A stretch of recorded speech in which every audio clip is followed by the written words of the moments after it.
Et bienvenue à tous dans l'émission politique de France Info. On est ensemble comme tous les matins jusqu'à 9 h avec vous, Jean-Michel Apathy. Bonjour. Bonjour Fabienne. Gilles Bornstein est avec nous et Guy Birenbaum également. Et notre invité ce matin est président de l'UDI. Bonjour Jean-Christophe Lagarde. Bonjour Monsieur Apathy. Un nouvel acte de terrorisme s'est produit hier après-midi à Paris sur le parvis de Notre-Dame. Et ce matin justement, le Conseil des ministres devrait adopter une mesure présentée par Emmanuel Macron lors de sa campagne électorale. Il s'agit de réunir quelques autorités politiques ou du renseignement autour d'une task force susceptible d'agir plus rapidement contre le terrorisme. C'est un gadget, c'est nécessaire, il faut faire d'autres choses qui n'ont pas été faites, Jean-Christophe Lagarde. Je pense d'abord que c'est mal nommé parce que la task force, c'est pas ça, mais en réalité, c'est la recentralisation à l'Élysée de l'unité de commandement des services de renseignement. J'espère en tout cas que ça préfigure le rassemblement d'un certain nombre de services de renseignement. Il y a trop en réalité de séparation et du coup des renseignements qui se perdent et une efficacité qui est moindre que celle qu'on pourrait attendre. Vous le pensez? Vous le savez? Je le pense. Que le renseignement en France aujourd'hui, si on vous écoute, ne fonctionne pas bien? Je pense par exemple que entre la DGSI, qui est là pour faire du renseignement, et l'ASDAT, la coopération est insuffisante. Elle existe naturellement, mais je me demande pourquoi on a ces deux unités. Je vous prends que cet exemple-là. Parce que la DGSI est déjà un regroupement. Oui, mais je vous dis qu'on a besoin, en l'occurrence, d'avoir, de mon point de vue, deux types d'unités. Une unité pour l'intérieur et une unité pour l'extérieur. Je pense aussi qu'on devrait s'inspirer un peu des méthodes du renseignement militaire à l'extérieur. C'est ce qu'on fait en Syrie, au Sahel, etc. Aussi pour mieux se connecter à l'intérieur. Voilà. Alors, c'est bien que le président de la République veuille reconcentrer. Je pense que ça aurait été mieux au niveau du ministère de l'Intérieur ou de Matignon que de l'Élysée. Pour le reste, ce qu'il faut en réalité changer, ce que nous demandons, ce qu'il semble vouloir faire, c'est ce que semble vouloir faire Emmanuel Macron. C'est ne pas vivre sous état d'urgence permanent. Il y a des lois, nous disons ça depuis janvier 2015 et novembre 2015. Il y a des lois qui sont nécessaires en situation d'état d'urgence, mais l'état d'urgence n'étant pas permanent, ces lois-là, il faut le rentrer dans le droit normal. Mais donc du coup, ça sera un état d'urgence de fait. Et je vais vous dire, moi j'ai voté... Vous comprenez le raisonnement? C'est un peu curieux. Non. Il faut transposer l'état d'urgence dans les lois, comme ça on n'appelle plus état d'urgence puisque c'est des lois. Non, parce que par exemple, c'est la même chose. Non, parce que par exemple, quand vous avez la perquisition administrative ou l'assignation à résidence, etc., vous avez peu de voies de recours dans la loi état d'urgence, on en aurait beaucoup plus dans l'état de droit classique. C'est ce que nous avions demandé à François Hollande. C'est la raison pour laquelle moi j'avais refusé de voter la prolongation, la troisième prolongation de l'état d'urgence. Si je suis député dans quelques jours, je voterai celle-là parce qu'on nous annonce enfin, jusqu'en novembre, et en novembre, dans la loi, il y aura les mesures antiterroristes prévues et normales. Gilles Manchet. Vous avez dit à l'instant même préféré que cette task force soit domiciliée au ministère de l'Intérieur.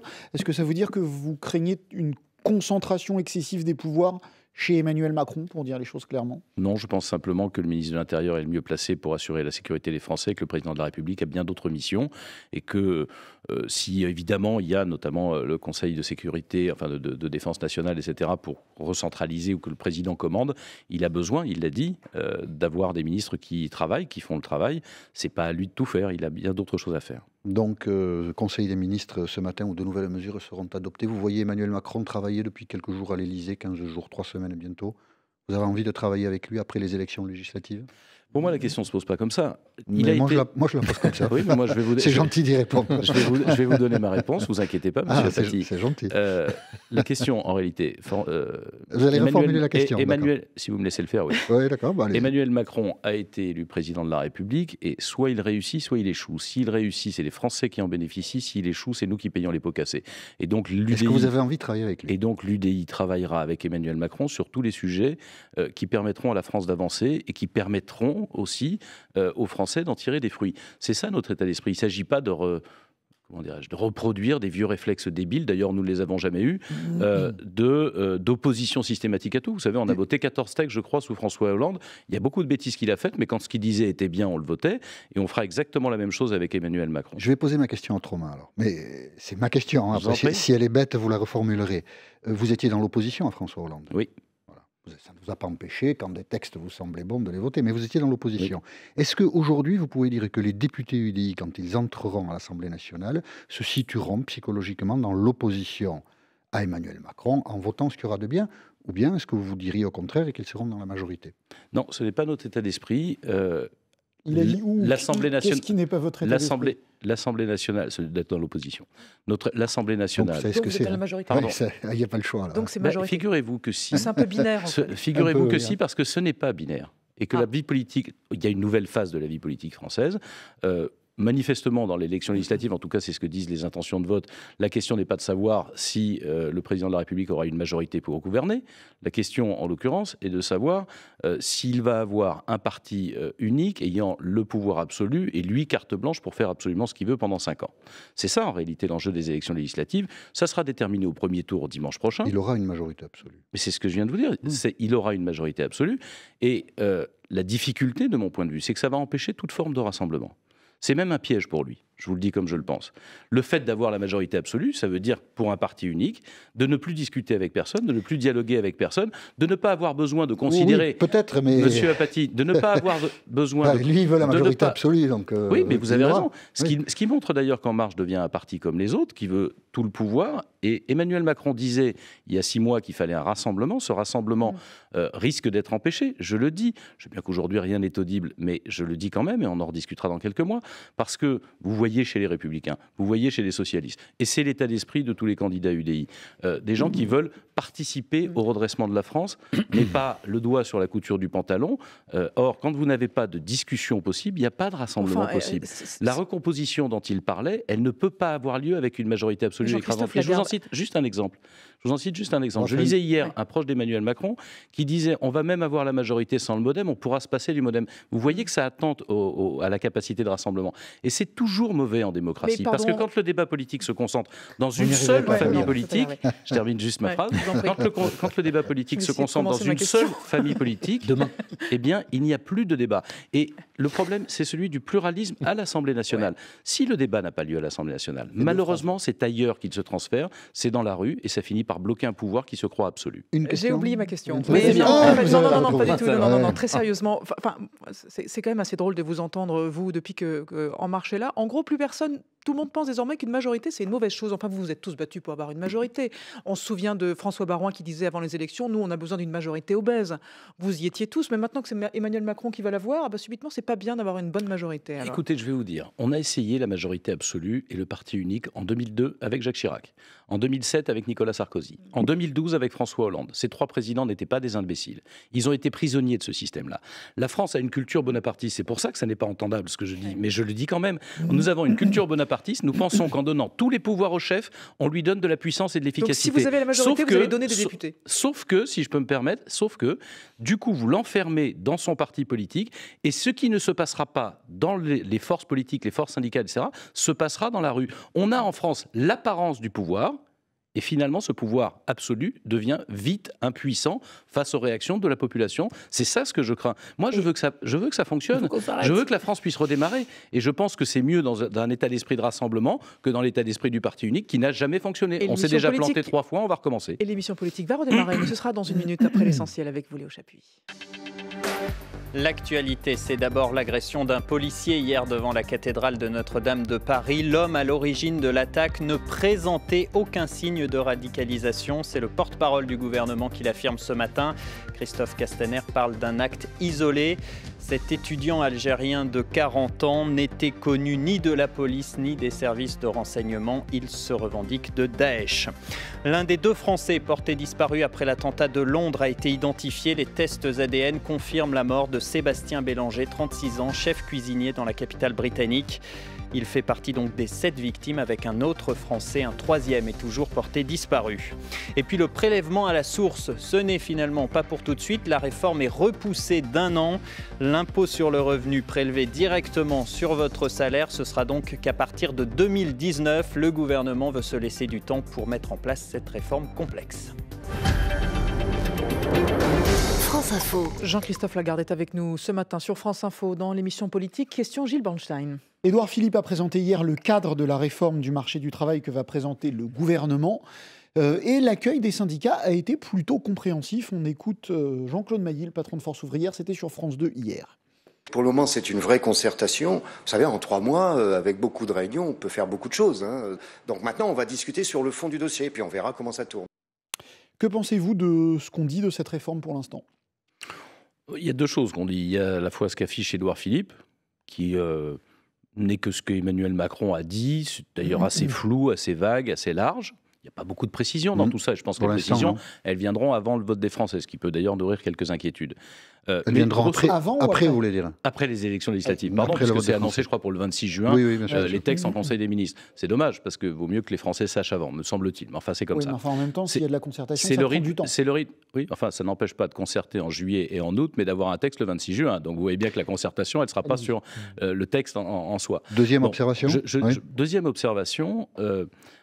Moi, je ne veux pas qu'on pense que démonter tout le droit du travail français, c'est la solution pour nos entreprises. Bien sûr qu'il y a des choses à alléger. Par exemple, nous soutiendrons, et c'est ce que je vous disais dans la position libre, qui sera celle des députés UDI, nous soutiendrons l'idée qu'il faut fusionner un certain nombre d'instances représentatives du personnel. Ce n'est pas la peine de les multiplier.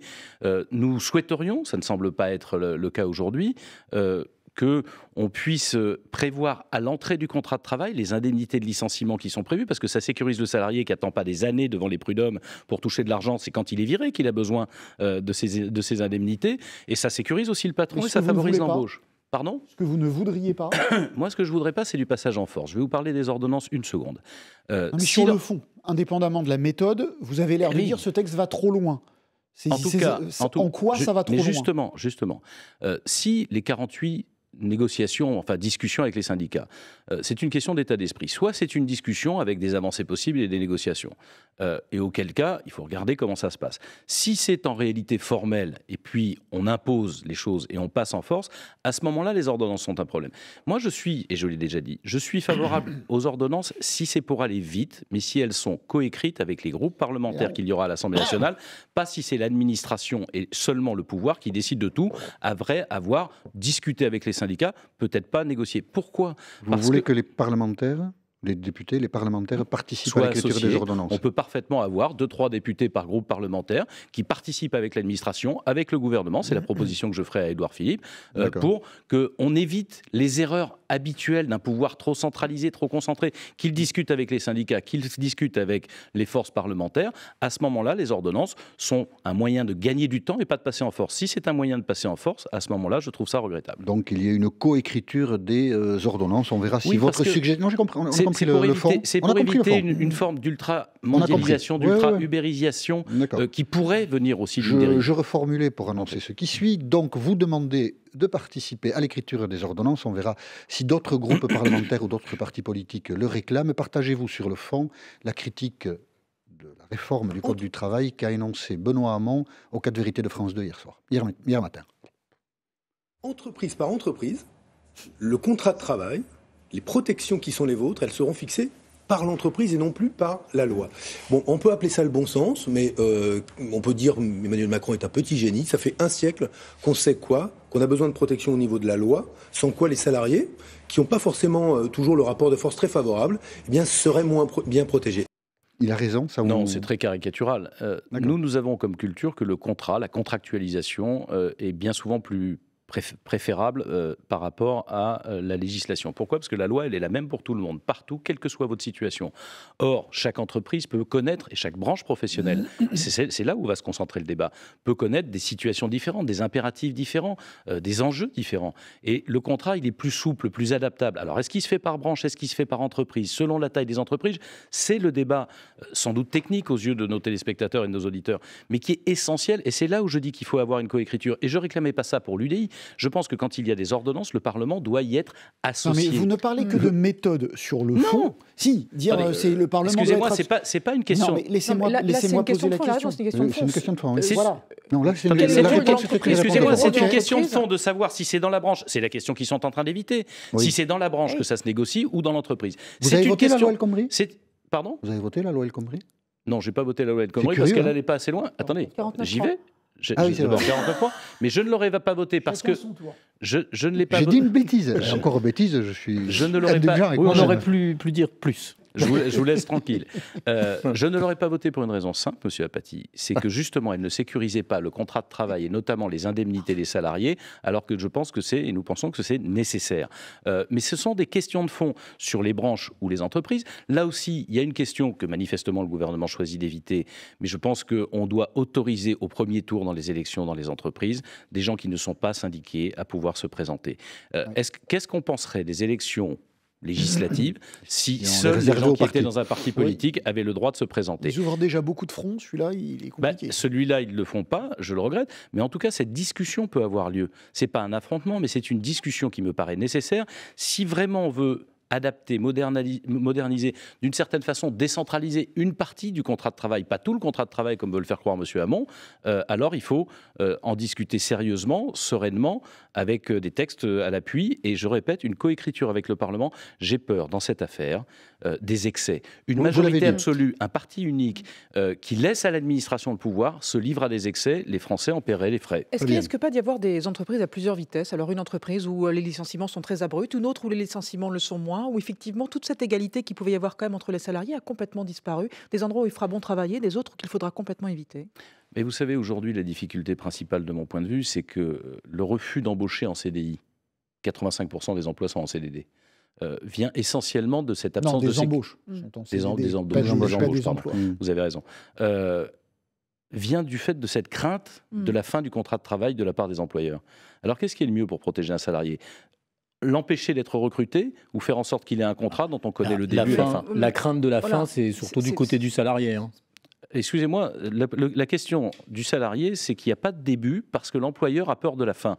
Or, il se trouve que le chômeur, il a d'abord besoin de trouver un employeur. Chômeur, oui. Oui, donc... si on facilite le licenciement, c'est un CDD... vous savez très bien de quoi il s'agit.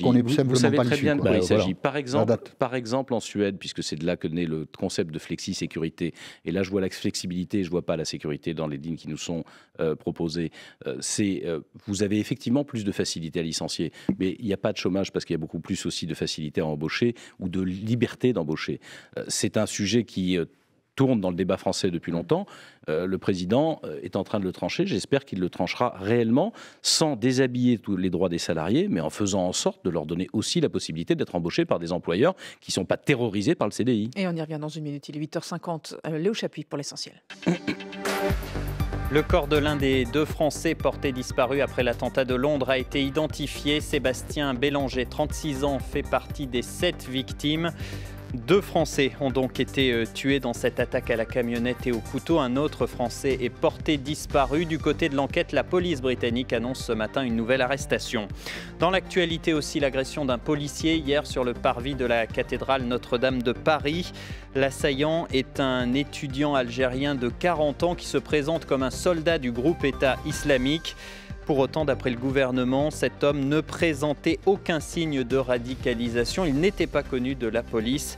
Blessé par un tir de riposte, son état est stable. Et puis après l'élimination de Kristina Mladenovic, il ne reste plus qu'une Française encore en lice à Roland-Garros. C'est Caroline Garcia qui dispute cet après-midi son quart de finale face à la Tchèque Pliskova. France Info. Jean-Christophe Lagarde sur France Info dans l'émission politique jusqu'à 9h. Et question Jean-Michel Apathy. Le Premier ministre Édouard Philippe annonce dans Le Parisien qu'il va différer au 1er janvier 2019 le prélèvement de l'impôt à la source.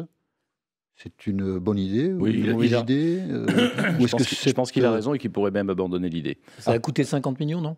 Oui, d'accord, ça a coûté 50 millions, mais enfin, c'est pas parce que pays à pas le faire. Pardon, c'est pas parce qu'une idée a été émise, dont on nous annonçait d'ailleurs qu'on pourrait pas revenir en arrière, la preuve que non, et qu'elle est, en réalité, pour moi, c'est un sujet qui n'est pas indispensable. Aujourd'hui, en réalité, quand vous faites prélever votre impôt tous les mois, c'est comme si, quand vous êtes mensualisé, c'est comme si on vous le prélevait à la source. La seule chose que ça a comme conséquence, c'est d'aller à la fois risquer que l'employeur connaisse des choses sur votre vie privée et ça lui impose des charges supplémentaires inutiles. On transforme les PME notamment en suppôt des agents du fisc pour faire le boulot à la place. Je pense que ce n'est pas intelligent. On reçoit... Il vaudrait mieux abandonner la réforme, on a tous reçu nos feuilles d'impôt, notamment prédéclarées. La plupart des déclarations on les a tous remplies même. La plupart des déclarations sont en réalité quasiment pré-remplies par l'administration fiscale. Il n'y a pas beaucoup de gens qui ont besoin de rajouter des choses là-dessus. Et on peut avoir le prélèvement mutuel. Je pense que c'est plutôt une réforme inutile. Le Qatar subit le boycott de nombreux pays du Golfe et de l'Égypte. Quel rapport avez-vous entretenu, vous, Jean-Christophe Lagarde, avec les autorités qataries dans le cadre de votre mandat parlementaire? Je sais que vous avez été membre du réseau d'amitié France-Qatar jusqu'en 2013. C'est le groupe d'amitié France-Qatar. Moi, j'ai eu des contacts avec l'ambassadeur du Qatar à l'époque qui expliquait ce qu'était la stratégie de son pays. La stratégie de son pays, c'est une stratégie, en tout cas celle qui est affichée, d'influence vis-à-vis des pays occidentaux. parce que c'est un tout petit pays coincé entre l'Arabie Saoudite et l'Iran. D'ailleurs, ce qui est en train de se passer, manifestement, c'est un conflit de l'attitude du Qatar vis-à-vis de l'Iran que ne supporte pas l'Arabie Saoudite et un certain nombre d'autres pays. Après, ça fait longtemps que courent les bruits, les rumeurs, sans démonstration, mais enfin quand même elles sont insistantes, sur le financement du terrorisme par le Qatar. Je pense qu'il n'y a pas que le Qatar qui financerait le terrorisme dans cette région. Je ne suis pas sûr que toutes les familles d'Arabie Saoudite sont impeccables sur le sujet. On se souvient que Ben Laden, il venait de là, mais même aujourd'hui encore. Bon, la vraie question en réalité, c'est est-ce que nous parvenons à avoir des partenaires fiables qui ne font pas blanc d'une main et noir de l'autre? Il y a aussi beaucoup de rumeurs, des livres ont été écrits sur l'attitude des autorités qatariennes vis-à-vis des parlementaires français, des députés, des cadeaux, des voyages, des choses qui ont peut-être pu porter atteinte à l'indépendance des parlementaires vis-à-vis de ce pays. Puisque vous avez souvent été à Doha, invité par les autorités qatariennes. Je suis allé une fois à la conférence de Doha pendant 36 heures pour faire une intervention, je me souviens plus sur quoi, c'était il y a une dizaine d'années ou 7-8 ans. Oui, il paraît qu'il y avait des gens qui fréquentaient régulièrement le Qatar, ça n'est pas mon cas. Et recevez des cadeaux aussi, des livres ont été écrits là-dessus? Jamais. Vous, jamais. Je ne sais pas si ça s'est produit, mais vous, jamais. D'accord. Je pense que l'indépendance, entre guillemets, elle était plus compliquée au niveau des ministres d'une part et au niveau des chefs de l'État. La convention fiscale qu'on a consentie ou qu'on a augmentée... Que vous avez voté en 2008? Je ne m'en souviens plus, monsieur Apathy. Je vote beaucoup de lois. Donc, parce qu'il n'y a pas toujours du 49.3. Et puis, c'est surtout, vous savez que les textes fiscaux, quand ils passent comme ça, il n'y a pas... Mais les avantages qu'on a consentis au Qatar et par exemple pas aux Émirats arabes, pourquoi? Voilà, ça pourrait poser question. Vous venez de dire indépendance, vous venez de dire que ça pose un problème d'indépendance au niveau des ministres, qui est une sorte d'accusation. Qu'est-ce que vous voulez dire? Parce qu'il y en a qui ont beaucoup fréquenté cette étape, semble-t-il. Mais vous disiez en 2015 qu'il y a un Qatar bashing. Vous ne répéteriez pas la même chose? Oui, parce que je trouve absurde de condamner le Qatar quand il est en train d'acheter le PSG, parce que ça n'a pas grande importance, sauf pour les supporters du PSG naturellement. En revanche, quand on parle de financement du terrorisme, regardons l'ensemble des pays de la région. Vous aviez demandé une commission d'enquête. J'ai le sentiment, par exemple, que les Émirats arabes unis ne financent pas le terrorisme et sont très proches de nos valeurs et seraient un allié bien plus fiable, y compris que l'Arabie saoudite et peut-être que le Qatar. En clair, moi je suis pour qu'on fasse une sorte d'aggiornamento de nos relations avec ces pays-là. Quand vous parlez d'un temps assez ancien, on n'était pas encore dans les problèmes de Daesh, de terrorisme, d'internalisation. 2015. Non. Oui, mais je pour ce qui vous concerne. Des relations. Vous évoquez la proximité pendant le quinquennat de Nicolas Sarkozy, si je comprends bien. Oui, enfin, elle s'est poursuivie sous François Hollande. Ou sous François Hollande, si vous voulez. Moi, je poursuis. Vous avez dit des ministres ont trop fréquenté le Qatar. Vous en dites trop ou pas assez? De quoi parlez-vous et de qui? Je lis les articles de presse comme vous, donc vous les lirez. Puis vous n'avez pas d'autres informations que la presse? Non, là, très franchement, à partir du moment où je voyageais pas avec eux, je vois pas comment je saurais où ils passaient leur week-end. Mais vous avez cité le football, mais il y a le printemps. Il y a Lagardère, il y a de multiples hôtels de luxe. Est-ce qu'il faut revoir? Non, mais est-ce qu'il faut revoir aussi ce genre de relation? Je pense qu'il faut qu'on garde raison. C'est pour ça que j'étais j'avais cette expression sur le Qatar bashing. Les investissements dans un certain nombre d'entreprises sont assez limités et sont en réalité des investissements destinés à toucher des intérêts. Pour faire simple. Quand vous avez 3%, 5%, 6% d'une grosse entreprise, ça n'a pas grande importance, ça n'attend pas à cette entreprise, ça n'exerce pas grande influence. Lagardère, c'est beaucoup. Lagardère, je crois savoir. En tout cas, c'est ce qui m'avait été dit à l'époque, qu'ils avaient souhaité augmenter leur participation chez les Lagardère et que c'est Nicolas Sarkozy qui les en avait empêchés, notamment pour des raisons de défense nationale. Dernière question, parce que je trouvais que ce n'était pas clair tout à l'heure. Quand des électeurs vont voter pour des députés UDI, vont voter pour des députés de la majorité? Ils voteront pour des députés libres qui voteront tous ceux qui libres. Attendez, moi je ne cherche pas un nouveau concept. C'est marrant comment on tourne des fois autour du pot. Pas du tout. Parce que vous avez dit on ne sera pas dans l'opposition, donc ils voteront pour des députés de la majorité. Écoutez, vous voyez bien qu'il y a un débat avec ceux. Il y a un débat avec ceux qui veulent être dans l'opposition systématique à tout. Moi, j'ai des accords avec ce que dit M. Macron, notamment sur la construction européenne, notamment sur l'égalité des Français devant les retraites. Je veux qu'on aille plus loin que ce qu'ils disent dans l'éducation, dans la capacité d'autonomie des enseignants, d'individualisation des enseignements. J'ai des désaccords avec lui sur la CSG, sur la capacité d'indemniser des gens qui décident d'aller au chômage pendant qu'on va réduire la durée d'indemnisation des gens qui sont licenciés. C'est-à-dire que la victime va payer pour celui qui choisit le chômage. Je ne chercherai pas les désaccords, je ne cacherai pas les accords et je ne vais pas non plus, et j'assumerai parfaitement, et nous assumerons parfaitement les désaccords. Vous savez, ce qui est dramatique dans ce que je disais 2002, 2007, 2012, ces espèces de majorité absolue et de parti unique, c'est qu'on transforme les députés en machines à voter. Ouais. Les députés unis ne sont pas des machines à voter, ils seront là pour soutenir les idées justes, combattre les autres. Après tout, ça devrait servir à ça, un député, non ? Avant, c'était Sûrement. simple et maintenant, tout est devenu compliqué. Oh, Merci Jean-Christophe. Vous savez, les Lagarde centristes, ils ont d'avoir- toujours, de ce point de vue-là, fait ils la ont même jamais été chose. simples, les Oh, centristes. alors là, quand l'idée est juste, on la soutient. Quand elle n'est pas juste, on la combat. Allez, on va dire ça. Merci d'avoir accepté notre invitation, Et Christophe Lagarde. merci à tous, on se retrouve demain.